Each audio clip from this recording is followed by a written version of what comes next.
மின்னலே மின்னலே என் கண்ணிலே நெஞ்சிலே சொல்லடா கண்ணலே. அகில் குட்டி, இது என்ன தெரியுமா? இதுதான் தேசிய கொடி. நம்ம ஏன் தெரியுமா இந்த கொடி வச்சுக்கோ? இன்னைக்கு என்ன நாள் தெரியுமா? இன்னைக்கு இண்டிபெண்டன்ஸ் டே. எல்லாருக்கும் ஹாப்பி இண்டிபெண்டன்ஸ் டே சொல்லு. அபி, அது இண்டிபெண்டன்ஸ் டே. அதான் பேபி நானும் சொன்னேன் இண்டிபெண்டன்ஸ் டே. ஹிந்தி வெனஸ்டே இல்ல, இண்டிபெண்டன்ஸ் டே. இண்டிபெண்டன்ஸ் டேயா? சரி, நீ என்னமோ சொல்லு போ. அது பேபி சொன்னுச்சுல, அந்த டே தான் இன்னைக்கு சரியா? அதனாலதான் இன்னைக்கு அம்மா உனக்கு இந்த கலர்ல டெச்சு போட்டுக்காங்க. இது ஆரஞ்சு, ஒயிட், அப்புறம் பச்சை கலர் இருக்குல்ல, அது இந்த கொடியில இருக்குல்ல, அதான் உனக்கு இந்த கலர்ல டெச்சு போட்டுக்காங்க. ஆமா, இன்னைக்கு இந்த கலர்ல தான் டெச்சு போடணுமா, அதான் உனக்கு போட்டிருக்காங்க. அக்காக்கு இந்த கலர்ல டெச்சு இல்ல, ஒயிட் கலர் தான் இருக்கு, அதான் அக்கா ஒயிட் கலர் டெச்சு போட்டுக்க. அப்படி இங்க பத்தியா, அக்கா கிப்பு கூட இந்த கலர் தான் குத்திருக்கேன், ஆரஞ்சு, ஒயிட், பச்சை கலர்ல. அப்புறம் இன்னைக்கு என்ன சொல்லணும் தெரியுமா? ஜெய்கின் சொல்லு. பேபி, குட்டி தம்பிக்கு ஜெய்கின் சொல்ல தெரியல. அவன் இன்னும் பேசவே ஆரம்பிக்கல, அவனுக்கு எப்படி அபி தெரியும்? ஆமா, ஆனா பாப்பாக்கு தெரியுமே ஜெய்கின். சூப்பர் அபி. ஸ்கூல்ல போய் சொன்னியா? சொன்னா நீ சொல்லி கொடுத்தல, சொல்ல போயிட்டு கொடி ஏத்தன அப்புறமா ஜெய்கின் அப்படி சொல்லணும்னு நானு டீச்சர் கொடி ஏத்தினாங்களா, எல்லாருக்கும் சாக்லேட் கொடுத்தாங்க, அப்ப நானு ஜெய்கின் அப்படி சொன்னேன். அப்பதான் போ பேபி, அங்க நிறைய அக்காங்கெல்லாம் டான்ஸ் ஆடினாங்க இல்ல, அப்ப நீ ஏன் என்னங்க டான்ஸ் பார்க்கவே வைக்கல, கூட்டிட்டு வந்துட்டேன். ஐயோ சாரிடா அபி, அது மாமா வேலை செய்யற இடத்துல இருந்து ஒரு அர்ஜென்ட்டான வேலை இருக்குன்னு உடனே வர சொல்லிட்டாங்கடா. அதான் வேற வழி இல்லாம உன்னை கூட்டிட்டு வந்துட்டேன். அப்புறம் மாமா அந்த வேலை செய்ய போயிட்டேன்னு வச்சுக்கோ, அப்புறம் உனக்கு ஸ்கூல் டைம் முடிஞ்சிருச்சுன்னா மாமாவால கூப்பிட வர முடியாது. அதனாலதான் உன்னை வந்து கூட்டிட்டு வந்துட்டேன்.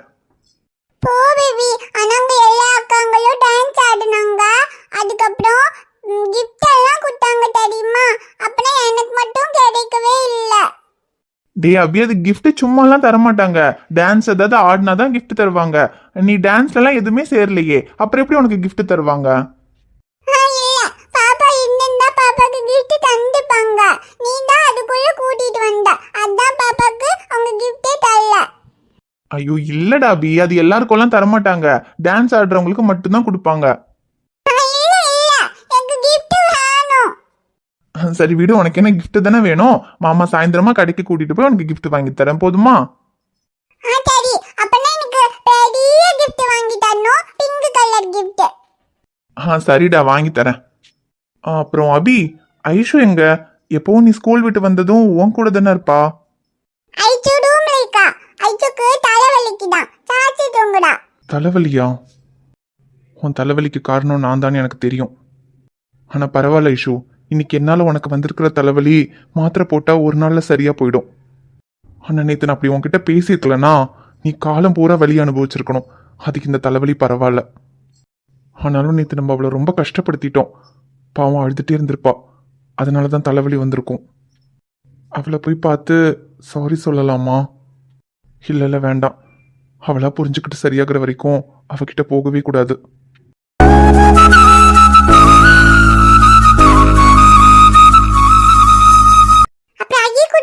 இன்னைக்கு டீச்சர் கூட பாட்டு சொல்லி கொடுத்தாங்க, உனக்கு நான் சொல்லி தரேன்.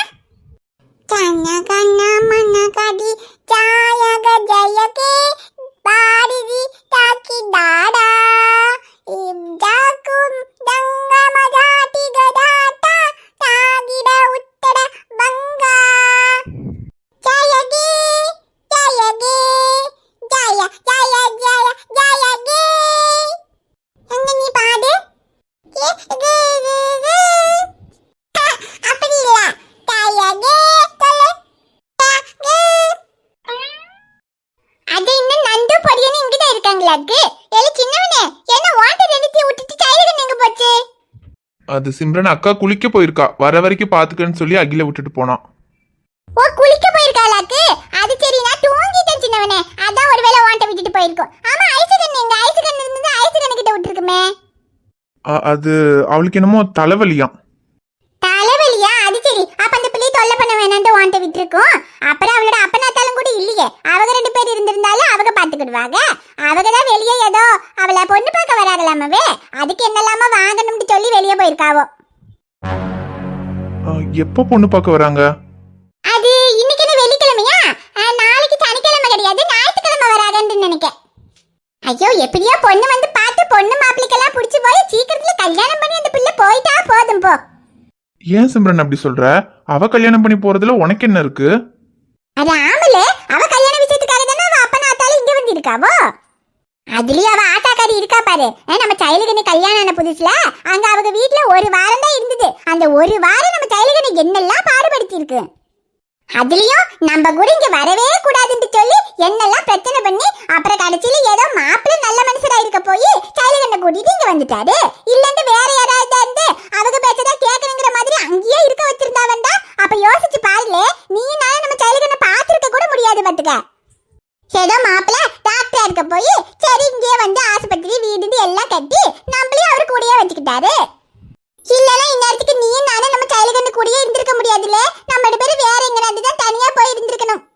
சரி, அதோட பிரச்சனை எல்லாம் முடிஞ்சு போச்சுன்னு நினைச்சா இப்ப என்னடானா மாப்பிள்ளை சித்திக்காரி திரும்பவும் இங்க வந்திருக்கா. வந்ததுல இருந்தே நம்ம சைலுகனோட முகமே சரியில்லைல்ல. ஆனா சைலுகன் நம்ம கிட்ட ஒன்றும் சொல்ல மாட்டேங்குது. அவங்க நல்லாதான் பேசுறாவோ, அவங்களுக்கு கோபம் எல்லாம் ஒன்றும் கிடையாது, முன்ன மாதிரி கிடையாதுன்றெல்லாம் சொல்லுது. இருந்தாலும் எனக்கு சைலுகனோட முகத்தை பார்க்கும்போது மாப்பிள்ளையோட சித்திக்காரி என்னெல்லாமோ சொல்லுதோ, அதனால சைலுகன் வருத்தப்பட்டுக்கிட்டு கிடக்குதோண்டே தோணிக்கிட்டு இருக்கு பாத்துக்க. என்ன சிம்ரன் சொல்ற? அவங்க ஏதாவது பேசுனது நீ கேட்டியா? நான் எதுவும் கேட்கல. அப்படிதான் ஏதாவது கேட்டிருந்தா நான் சும்மா விட்டுருப்பேனா? அப்பவே அவங்கள பிடிச்சி நல்லா வாங்கிட்டு வாங்கி விட்டுற மாட்டேன். ஆனா சைலுகனோட முகத்தை பார்க்கும்போது எனக்கு அது என்னமோ மனசுக்குள்ள போட்டு யோசனை பண்ணிக்கிட்டே இருக்கா மாதிரி தான் இருக்கு. ஆனா ஒன்னும் சொல்ல மாட்டேங்குது. அதான் அவங்க இந்த வீட்டுல இருக்கிற வரைக்கும் ஏதாவது பிரச்சனை வந்துருமோன்னு சைலுகன் பயந்துகிட்டே இருக்குன்னு நினைக்கேன். அவங்க இந்த வீட்டை விட்டு போனாதான் சைலுகன் முன்ன மாதிரி கலகலப்பா இருக்கு. அதுக்கு அந்த பிள்ளைக்கு கல்யாணம் முடிஞ்சதான் அவங்க இந்த வீட்டை விட்டு போவாங்களாமா. அந்த பிள்ளைக்கு கல்யாணம் முடிகிற வரைக்கும் அவங்க இந்த வீட்டுல தான் இருப்பாங்கன்னு மாப்பிள்ளை சொல்லிட்டாராம். அதால நாளைக்கு பொண்ணு பார்த்துட்டு போய் எல்லாம் புடிச்சு போச்சுண்டா சீக்கிரத்துல கல்யாணம் வச்சிருவாங்கல்ல. அப்புறம் இந்த பிள்ளை கல்யாணம் ஆகி போயிடுச்சுன்னா அப்புறம் அவங்க 2 பேரும் கிளம்பி ஊருக்கு போயிடுவாங்கல்ல. அதுக்கு தான் சொன்னேன். ஆனா எல்லாம் புடிச்சு எல்லாம் சரியாயிடும் தான் நினைக்கேன். ஏன்னா மாப்பிள்ளை ஏதோ டாக்டர் ஆமாவில்ல, நல்ல வசதியான குடும்பம் தான். ஆஸ்பத்திரி எல்லாம் வச்சிருக்காரு நம்ம மாப்பிள்ளையாட்டம். அப்புறம் நம்ம ஐசுகன்னு பார்க்கறதுக்கு நல்ல லட்சணமா அழகா தானே இருக்கு. நம்ம மாப்பிள்ளையும் டாக்டர் பெரிய ஆஸ்பத்திரி வச்சிருக்காரு. அப்ப 2 குடும்பத்துக்கும் எல்லா பொருத்தமும் சரியா தானே இருக்கு.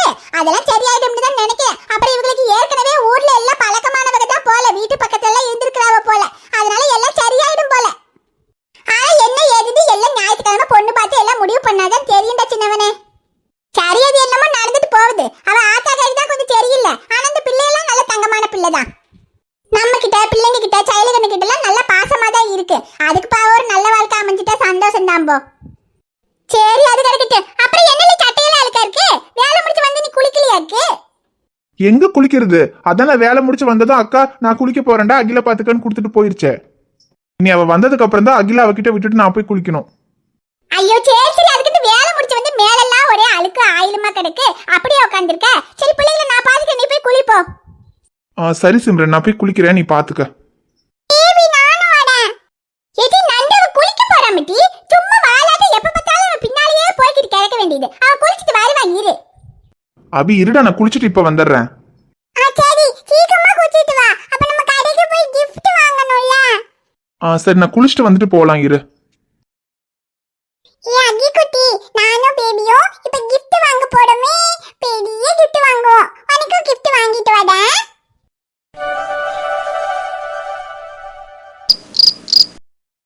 என்னங்க இது புதுசா மொட்டை மாடிக்கெல்லாம் வந்து உட்காரலான்னு கூட்டிட்டு வந்திருக்கீங்க? புதுசாவா? புதுசான்னா குழந்தைங்க வர்றதுக்கு முன்னாடி இந்த மாதிரி மொட்டை மாடியில வந்து உட்காந்து பேசுவோம். ஏன் விடிய விடிய கூட நேரம் போறதே தெரியாம பேசியிருக்கோம். ஆனா அபியும் அகிலும் பிறந்ததுக்கு அப்புறம் நம்ம இந்த மாதிரி மொட்டை மாடியில வந்து உட்காந்து பேசினதே இல்லைல்லங்க. உங்களுக்கும் ஹாஸ்பிட்டல்ல வேலை அதிகமாயிடுச்சு. அதுக்கப்புறம் நீங்களும் மொட்டை மாடியில உட்காந்து பேசலான்னு கூப்பிட்டதில்ல. நானும் குழந்தைங்களை பார்த்துட்டு அப்படியே இருந்துருவேன். ஆனா ரொம்ப வருஷத்துக்கு அப்புறம் இன்னைக்கு மொட்டை மாடியில உட்காந்து பேசலான்னு கூப்பிட்டுருக்கீங்க, என்னங்க? என்னடா ஏதாவது விஷயம் இருந்தாதான் மொட்டை மாடிக்கு வந்து பேசணுமா? சும்மா கொஞ்ச நேரம் வந்து உட்கார கூடாதா? அப்புறம் எப்பவுமே நான் ஹாஸ்பிட்டல்ல இருந்து நைட்டு வரும்போது அகில் சில நேரம் தூங்காம விளையாடிட்டே இருப்பான். அதனால நானும் அவன் கூட விளையாடிட்டு அப்படியே தூங்கிடுவேன். அப்ப ரூம்ல அவன் கூட பேசுறதுக்கு கூட நேரம் கிடைக்காது. ஆனா இப்பதான் சித்தியும் சித்தப்பாவும் வந்திருக்காங்கல்ல, அகில் எங்க சித்தப்பா கூட ஒரே விளையாட்டு. அதான் சரி உன் கூட பேசலாமேன்னு மொட்டை மாடிக்கு வர சொன்னேன். சரிங்க. என்ன சரிங்க? ஆமா, நானும் வந்ததுல இருந்து பாத்துக்கிட்டு இருக்கேன். உன் முகமே சரியில்லை, ஒரு மாதிரி டல்லாவே இருக்க. என்னாச்சு? ஒன்னும் இல்லையங்க, நான் நல்லா தான் இருக்கேன். எங்க நல்லா இருக்க? நீ நல்லா இருக்கியா இல்லையான்னு எனக்கு உன் முகத்தை பார்த்தா தெரியாதா? என்னமோ மாதிரிதான் இருக்க. என்னாச்சுடா? உடம்பு ஏதாவது சரியில்லையா? ஐயோ அதெல்லாம் இல்லைங்க, நல்லா தான் இருக்கேன். நல்லா இருக்கியா? எங்க நல்லா இருக்கியான்னு பாக்குறேன் வா. நீங்க என்ன பண்றீங்க? நீ தானே நல்லா இருக்கேன்னு சொன்ன, நீ நல்லா இருக்கியா இல்லையான்னு பார்க்க வேண்டாமா? ஏது அங்கிருந்து பார்த்தா தெரியாதா? எப்படி தெரியும்? நான் ஒன்னும் மந்திரவாதி இல்ல. தூரமா நின்னுக்கிட்டே ஞான கண்ணுல நீ நல்லா இருக்கியா இல்லையான்னு கண்டுபிடிக்கிறதுக்கு நான் ஒரு டாக்டர். பக்கத்துல வந்து தொட்டு பார்த்தாதான் நல்லா இருக்கியா இல்லையான்னு கண்டுபிடிக்க முடியும். இப்ப கண்டுபிடிச்சிட்டீங்களா? இன்னும் இல்ல. நான் சொல்ற வரைக்கும் இப்படியே இருந்தேன்னா கொஞ்ச நேரத்துல கண்டுபிடிச்சிருவேன். என்ன கண்டுபிடிப்பீங்க? எனக்கு காய்ச்சல் இருக்கா இல்லையானா? உனக்கு காய்ச்சல் இருக்கா இல்லையா, இல்ல இப்படியே உன் கூட கொஞ்ச நேரம் இருந்தா அந்த காய்ச்சல் எனக்கும் வந்துருமா, இப்படி எல்லாத்தையும் கண்டுபிடிச்சிருவேன். என்ன கண்டுபிடிக்கவா? வேண்டான்னு சொன்னா விட்டுருவீங்களா? அது எப்படி? வேணான்னு சொன்னாலும் இன்னைக்கு உன்னை விடுறதா இல்ல. ஏன்னா இன்னைக்குதான் என் அழகான பொண்டாட்டி கூட இந்த நிலா வெளிச்சத்துல மொட்டை மாடியில தனியா இருக்கிறதுக்கு சான்ஸ் கிடைச்சிருக்கு. அதை எப்படி நான் விடுவேன்?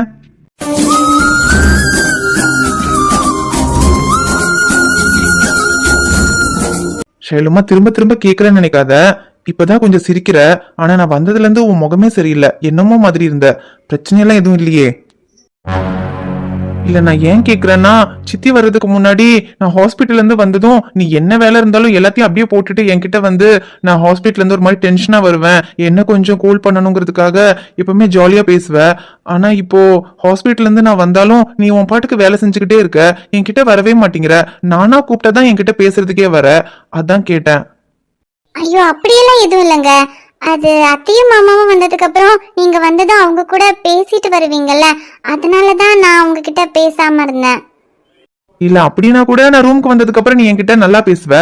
ஆனா இப்போ ரூமுக்கு வந்தாலும் ஏதோ தயங்கி தயங்கி பேசுற. நான் கேட்டதுக்கு மட்டும் பதில் சொல்ற. எதையோ யோசிச்சுக்கிட்டே இருக்க. என்னாச்சுடா? எதா இருந்தாலும் என்கிட்ட சொல்லு. ஐயோ சொல்றதுக்கு ஏதாவது இருந்தா தானங்க சொல்றது. எதுவும் இல்லைங்க, நான் நல்லா தான் இருக்கேன். சித்தி உன்கிட்ட எதுவும் சொல்லலையே? என்ன சொல்வாங்க? இல்ல ஒருவேளை உன்கிட்ட கோவமா ஏதாவது பேசினாங்களான்னு கேக்குறேன். இல்லைங்க அப்படியெல்லாம் எதுவும் இல்ல. அவங்க எதுக்குங்க என்கிட்ட கோவமா பேச போறாங்க? ஒருவேளை பேசினாலும் என்கிட்ட சொல்லு. நான் வருத்தப்படுவேங்கிறதுக்காக என்கிட்ட சொல்லாம இருக்காத. இல்லைங்க அப்படியெல்லாம் எதுவும் இல்ல. ஏன்னா பயமா இருக்குடா. உன்னை இங்க வீட்டுல விட்டுட்டு அங்க ஹாஸ்பிட்டலுக்கு போனதுக்கு அப்புறம் சித்தி என் மேல பாசமா தான் இருக்காங்க. அவங்களுக்கு இப்ப என் மேல கோவம் எல்லாம் எதுவும் இல்ல. ஆனா உன் மேல இருக்கிற கோவம் போயிடுச்சான்னு எனக்கு தெரியல. இனி நான் இல்லாதப்போ உன்னை ஏதாவது பேசி கஷ்டப்படுத்திடுவாங்களோன்னு நான் அங்க ஹாஸ்பிட்டல்ல போய் யோசிச்சுக்கிட்டே இருக்கேன். எதுக்குங்க அப்படி யோசிக்கிறீங்க? அப்படியெல்லாம் யோசிக்கிற அளவுக்கு அத்தை என்ன என்னங்க கஷ்டப்படுத்த போறாங்க? இல்ல அப்படி என்ன பிடிக்காம என்ன கஷ்டப்படுத்தணும்னு நினைச்சிருந்தா அவங்க இவ்வளவு தூரம் நம்ம வீட்டுல வந்து இருக்கவே மாட்டாங்களேங்க. நம்மள மன்னிச்சு ஏத்துக்கணுங்கிற மனசுல தானே அவங்க வந்திருக்காங்க. என்ன பிரச்சனையாகி இத்தனை வருஷம் நம்ம பேசாம இருந்ததுனால அத்தை என்கிட்ட கொஞ்சம் நல்லா பேச மாட்டேங்கிறாங்க, அவ்வளவுதான். அது கூட கொஞ்ச நாள் கூடவே இருந்தா சரியா போயிடுங்க. நீங்க வேணா பாருங்க, அத்தை இன்னும் கொஞ்ச நாள்ல என் கூட உங்ககிட்ட எப்படி சந்தோஷமா பேசுறாங்களோ அதே மாதிரி என்கிட்டயும் பேசுவாங்க. நீங்க ஹாஸ்பிட்டலுக்கு போனதுக்கு அப்புறம் இங்க வீட்டுல என்ன நடக்குமோ நினைச்செல்லாம் டென்ஷன் ஆகாதீங்க. இங்க எது நடந்தாலும் அதை நான் பாத்துக்கிறேன். அத்தை என்ன சொன்னாலும் அவங்கள எப்படி சரி பண்ணணும்னு எனக்கு தெரியுங்க. நீங்க அதெல்லாம் நினைச்சு டென்ஷன் ஆகாதீங்க, எல்லாம் சரியாயிடுங்க. ஷைலு, நீ இப்படி பேசும்போது எனக்கு எவ்வளவு நிம்மதியா இருக்கு தெரியுமா? எனக்கு சித்தியும் சித்தப்பாவும் இங்க வந்ததும் அவங்க வந்துட்டாங்கன்ற சந்தோஷத்தை விட எங்க நடந்த பிரச்சனையெல்லாம் மனசுல வச்சுக்கிட்டு உன்னை ஏதாவது பேசி கஷ்டப்படுத்துவாங்களோன்ற பயம் தான் அதிகமா இருந்துச்சு. ஏன்னா அவங்க என்னோட சித்தி சித்தப்பா. அவங்க என்ன கஷ்டப்படுத்துற மாதிரி ஏதாவது பேசினா கூட அது எனக்கு பெரிய விஷயமா இருக்காது. ஆனா உன்னை ஏதாவது பேசி கஷ்டப்படுத்திட்டாங்கன்னா நீ தாங்க மாட்டியேடா. அதுலயும் சில நேரங்கள்ல நான் ஏதாவது கோவப்பட்டு சத்தம் போட்டாலே நீ அதை தாங்க மாட்ட. ஒரு வாரம் அதையே நினைச்சு நினைச்சு அழுதுட்டு இருப்ப. சித்தி ஏதாவது பேசி உன்னை கஷ்டப்படுத்திடுவாங்களோன்னு தான் பயந்துகிட்டே இருந்தேன். ஆனா இப்ப நீ இப்படி பேசினதுக்கு அப்புறம் தான்டா என் மனசுல இருக்கிற பாரமே இறங்கின மாதிரி இருக்கு. அப்படியே என்ன இறக்கி விட்டீங்கன்னா இன்னும் கொஞ்சம் பாரம் குறைஞ்சிடும். ஆஹா, இந்த பாரம் எனக்கு குறைய வேண்டாம். இறக்கி எல்லாம் விட மாட்டேன். விடியற வரைக்கும் மடியில தான். விடிய வரைக்குமா? கால் வலிக்காது? கால் வலிச்சா கீழே தான் இவ்வளவு இடம் இருக்கே, படுத்துக்கலாம். அறையிலையா? கொஞ்சம் போங்க. ஏன் மேடம், டாக்டர் பொண்டாட்டி தரையில படுக்க மாட்டீங்களோ? அப்படின்னு யார் சொன்னா? உங்க கூட தரையில படுத்தாலும் எனக்கு சந்தோஷம்தான். தெரியும், ஆனா நான் என் பொண்டாட்டிய தரையில எல்லாம் படுக்க விட மாட்டேன். நான் தரையில படுத்துக்கிறேன், நீ என் மேல படுத்துக்கோ. ஓகே தானே? ஐயோ கொஞ்சம் போங்க. என்ன ஓகே இல்லையா? சரி அப்ப மாத்திக்கலாம். ஏங்க என்னடி எதுக்கும் ஒத்து வர மாட்டேங்கிற? கொஞ்சம் சும்மா இருங்க. அன்பு, சித்தி சொல்லுங்க சித்தி. அது ஒன்றும் இல்லை அன்பு, உன்கிட்ட ஒரு முக்கியமான விஷயத்தை பத்தி பேசணும். என்ன சித்தி முக்கியமான விஷயம்? இப்போ ரொம்ப அவசரமா இல்ல காலையில பேசினா போதுமா சித்தி? அது ஒன்றும் இல்லை அன்பு, நம்ம ஐஷுவை பொண்ணு பார்க்க வர சொல்லி ராஜலிங்கம் அங்கிளுக்கு நம்ம கூப்பிட்டு சொல்லியிருந்தோம் இல்லையா? அவங்க இந்த ஞாயிற்றுக்கிழமை பொண்ணு பார்க்க வரேன்னு சொன்னாங்க. ஆனால் அதுக்கு முன்னால நீ கொஞ்சம் ராஜலிங்கம் அங்கிளோட பையனுக்கு ஃபோன் பண்ணி பேசிட்டா நல்லா இருக்கும். அதுக்கு என்ன சித்தி, கூப்பிட்டு பேசிட்டா போச்சு. ராஜலிங்க அங்கிள் அவரோட பையனோட ஃபோன் நம்பர் கொடுத்துருக்காரா? கொடுங்க சித்தி, நான் ஃபோன் பண்ணி பேசுறேன். அப்புறம் அது காலையில பேசினா போதும் இல்ல சித்தி, நீங்க நம்பர் கொடுத்துட்டு போய் படுங்க. நான் காலையில பொறுமையா ஃபோன் பண்ணி பேசிட்டு என்ன எதுன்னு உங்ககிட்ட சொல்றேன். ஐயோ இல்லை அன்பு, நான் தான் சொன்னேன்ல, ராஜலிங்கம் அங்கிளோட பையன் பெரிய டாக்டர். ஒன்ன போலயே அவரும் பெரிய ஹாஸ்பிட்டல் வச்சிருக்கு. பகலெல்லாம் ரொம்ப பிஸியா இருப்பாங்க, ராத்திரியில தான் கொஞ்சம் ஃப்ரீயா இருப்பாங்க. அதனால இப்போ ஒரு ஃபோன் பண்ணி அந்த பையன்கிட்ட பேசிட்டா நல்லா இருக்கும். சரி சித்தி, அவன் நம்பர் கொடுத்துட்டு போங்க, நான் பேசிட்டு உங்களுக்கு காலையில சொல்றேன். நம்பர் இருக்கா அன்பு? நீ இப்பவே ஃபோன் போடு, நானும் பக்கத்துலயே இருக்கேன், என்ன ஏதுன்னு பேசலாம். எங்க நீங்க உங்களுக்கு என்னன்னு பாருங்க, நான் கீழே போறேன். இருடி, ஒரு ஃபோன் மட்டும்தான், பேசிட்டு அவங்க போயிருவாங்க. இரு. பின்ன அன்பு, ஐஷோட கல்யாணத்தை பத்தி உங்ககிட்ட பேசுறதுக்கு நிறைய விஷயம் இருக்கு. இப்போ உனக்கு வேலையெல்லாம் ஒன்றும் இல்லையே, ஃப்ரீயா தானே இருக்க, பேசலாம்ல? நான் கீழே போறேங்க. ஷைலு நில்லு. எந்த அன்பு? ராஜலிங்கம் அங்கிள் பையனோட நம்பர் தர ஃபோன் போடுறியா? கொடுங்க சித்தி, போடுறேன். இப்படியே கொஞ்சம் கொஞ்சம் மயக்க தானடி என் பையனை உன் பக்கம் மாத்தி வச்சிருக்க. இனி நான் அதுக்கெல்லாம் விடுவேனா?